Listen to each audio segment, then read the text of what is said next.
Our final case study is the Pathways School project located in India. The project was awarded Platinum under the LEED version 4.1 operations and maintenance ratings system. With securing LEED EB Platinum for their third project, India-based Pathways Group of Schools is the only school system, to date, in which all their schools are LEED EB Platinum certified.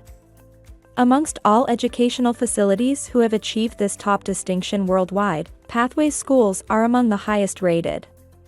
The school was originally certified under the LEED 2009 system and recertified under the new system in 2024.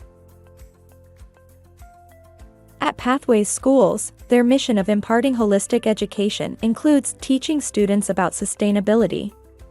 What better way to educate students about sustainability than to immerse them in eco-friendly practices through their daily school activities?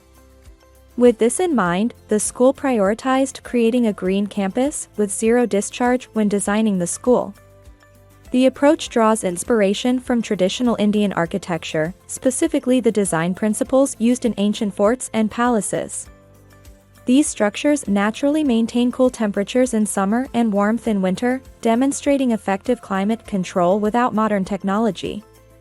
By incorporating these time-tested methods, they aim to create a learning environment that is both environmentally friendly and comfortable year-round. The project team has several goals, including to find simple and unconventional approaches that take full benefit of natural energies and least use of complex technologies. To achieve a green architecture, saving 8 to 10% in project cost, in the process, disproving the general notion that to build green you have to spend an additional 10%.